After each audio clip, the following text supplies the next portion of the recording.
Guys, my season is officially over. Last week's wild card was a disgrace.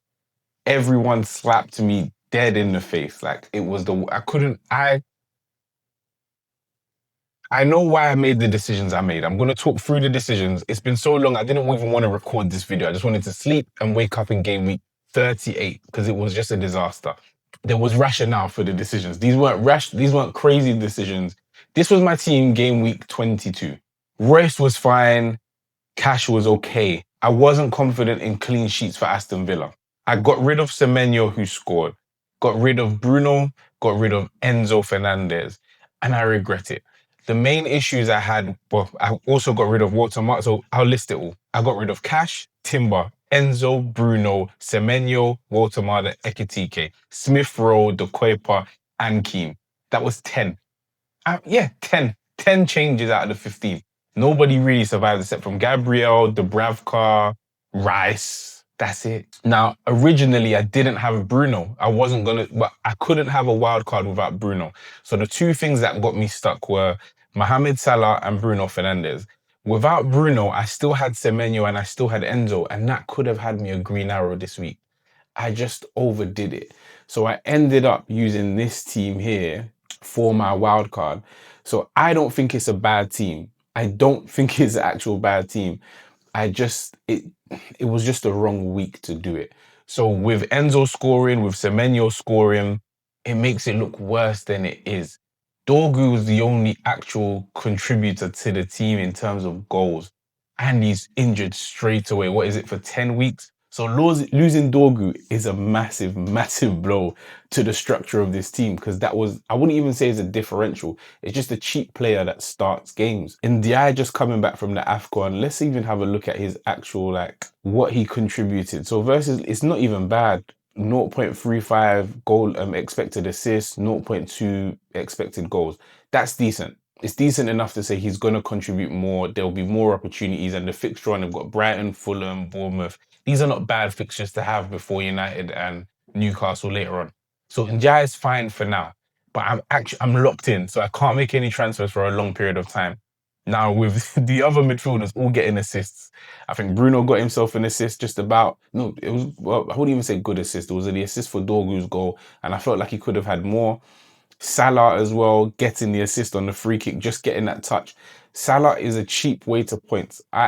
It's a hill that I'm going to die on because I don't trust any of the midfielders. With Foden being hot and cold, with Saka being just a non-contributor going forward in terms of attacking returns, Palmer just being here or there. Is he fit? Is he not fit? Yes, he can go crazy in any given game, but is he going to play? And how well is he going to play? He hasn't had the greatest of seasons. So I've got so many doubts amongst the big hitters that it became Bruno Fernandes and the rest. So Bruno Fernandes and Enzo was more than a fine enough combination. But because I don't trust the strikers to get into any kind of form, Ollie Watkins was in decent form. They bring in Tammy Abraham, and then Ollie Watkins goes down injured. So there's no striker that I can really trust and put my hat on and say, you know what, there's a decent enough way to spend the money. So I'm like, I trust in Salah. And that meant that I gave up Semenyo. It meant that I gave up Enzo. It meant that I gave up Bruno G. Like, there was so many. It was really tough. It was a really tough decision. I think in the long term, hopefully this pays off. But in the short term, it really, really hurt. So this game week was another bust. It was an early move. And now I've got Dorgu on the bench. Goodmonson hasn't played. Kroupi Jr. and Mané are my striker cover. And I'm not even looking at Haaland as a player that you can't. Well, I say I just keep missing the boat. This is the right assessment on the players at the wrong time. So it's just not coming to fruition. This now looks at the team that I'm going. I even forgot. All of this, Crystal Palace, down to 10 men from a corner, there was no need. And had you banked Reece James, he came off just in time. Now I've got two players. Sanchez has made enough saves. Chalobah's made enough defensive contributions for this not to be the case. Chelsea conceding that goal in unnecessary circumstance cost me anywhere between 7 and 9 points, however you want to do the maths. 4 here, 4 there, 8 points. It just didn't need to happen. Now looking at my team going into next week, but look at this, guys. Like, really look at this. I'm 1 millionth in the world. I know that I can maybe claw it back up to the top 500k, but there's no transfer that I can make at the moment. If I can get to the top 500k before game week 30, before I play the rest, before the double game weeks, more or less, and maybe my triple captain might get me out of jail. But until then, I'm really stuck. Next week, we've got the. I put it all on, like, now Yao Pedro's even scoring goals. I'm just like, oh my goodness. I've put it all on the Chelsea defense. Arsenal do have a double game week coming up with, I think, and Wolves also will have a double game week in game week 26. So there should be some extra points. Me being double prepared for that double, for the Arsenal. I don't want to go triple Arsenal, but I could be convinced maybe. But double is enough.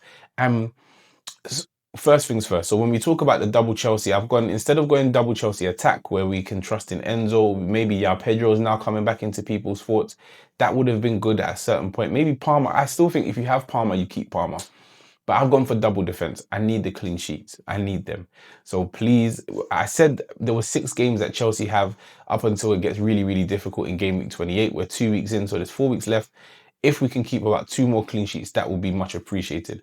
Lacroix, Crystal Palace have not, I think they've got 2 points, like 2 draws in about 8 games.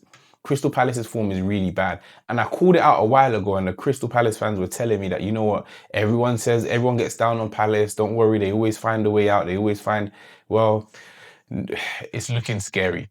So they need to find this way out really, really soon. That the Palace form has been so bad. I don't know where the way out is going to come from. Bringing in Strand Larsen, I don't know if that's a positive, if that's a negative. The manager announcing that he's leaving. What is the buy-in on the rest of the season? What do they have to go for? They still got extra fixtures in Europe that they need to contend with. So whatever Crystal Palace, I really like Crystal Palace, so I don't want them to suffer, but I just don't see any way that they're going to get out of this easily. So maybe Lacroix wasn't the best pick. Maybe I could have gone for a Brighton defender that would have been just as good for the same price. But I've stuck with Palace. I feel like Lacroix should be the one, more or less the focal point on set pieces now that they've lost Gahey. Let's see how it goes. Arsenal, for sure, they have a double game week coming up. So that's I've said that was my rationale for getting him in, or for keeping them there at least. That Enzo over Rice is the better decision, I feel, at the moment. But Rice has been getting a lot of like flack. Like, people have really turned their back on Rice, and it's forgotten that he's had a very good season. He's played really well. I understand, especially with the way online discourse comes and it being not even just a game to game analysis. You have minute by minute, 10 minutes at a time, half by half analysis. Rice is no longer good anymore because Rice has been very good. He's created a lot of opportunities. He's scored a decent amount of goals. His set pieces are still a major threat. I don't like the discourse on Rice, but maybe the discourse on Rice versus the FPL asset are 2 different things, and I don't want to get those 2 things mixed up. If I know Rice to be a good asset, the set pieces are still a threat. Arsenal don't, well, whether they do or don't come away from that as a source of goals, so long as Rice is taking free kicks and corners, there's always opportunities for assists. So there's no real need for me to say, I don't love Rice anymore. But the real issue is that he's 7.4 mil now. His price has gone up so much. I wish I knew the map for how much his price has gone up over the course of the season.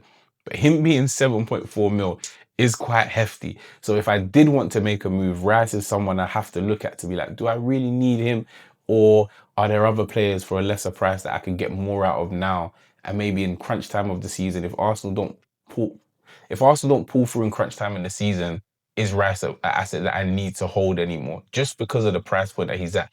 When we got him in, he was a lot cheaper and he was a safer asset than Saka or any other Arsenal attackers were. But now his price is so high, his value is known, he's no longer a differential, 30% owned. It's just maybe. But that being said, it's not to say he's still a good player. Outside of FPL, he's a really good player. He's had a great season. As far as I'm aware, if he plays well, Arsenal play well. If he doesn't play well, sure, Arsenal might drop points here and there, but he still might come. The potential for defensive contributions is still there. The potential for bonus points is still there. The potential for assists is still there. And edge of the box, because Arsenal spread the goals around, it makes it seem like, oh, the attackers don't score, but because they spread the goals around, anything lying on the edge of the box, Rice is going to get, and he starts every game. My thoughts on Salah are clear. I trust him. I don't care if no one else in the world trusts Salah.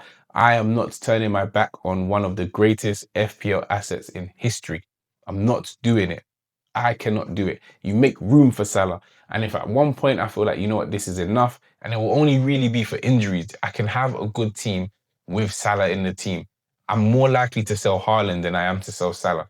I don't care how that makes me look. I'm standing by it. I'm going to stand by it through thick and thin. Anderson, good cheap asset, defensive contributions. He creates. Will Forest pick up? I'm not sure how close they are to the relegation zone off the top of my head. If they pick up, it should be fine. I shouldn't have a problem there. Kroupi Jr., I'm starting him over Mané. I'm not too sure about that. Mané, with Strand Larsen gone, Mané is more likely to get 4 minutes. He was already he played 90 in the last game. I think he's played a few 90s in a row now, if we have a look at it.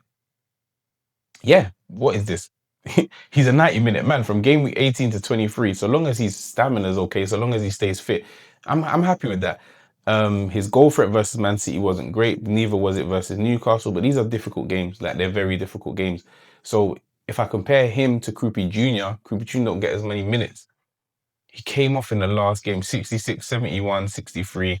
This isn't good for me. So I might have to start.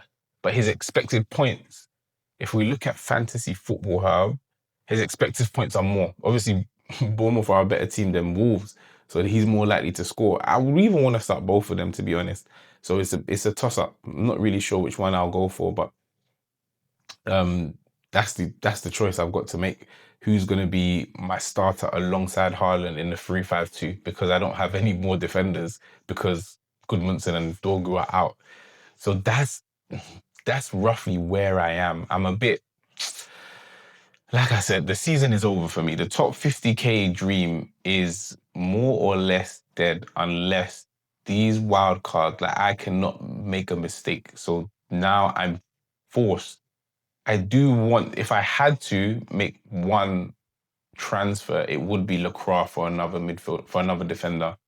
Maybe a Brighton one, maybe, I don't know, maybe Lewis Hall. But for now, I feel like Liverpool will score more goals. Konate's coming back. Let me just calm it down. So that's it for this week. I'm not doing any production. This is the most raw episode because my head is gone. The season really and truly is over. We just have to kind of hope and pray that things get better very, very soon. Let's get back into the top million 1 week at a time. Don't overthink it. Just be calm.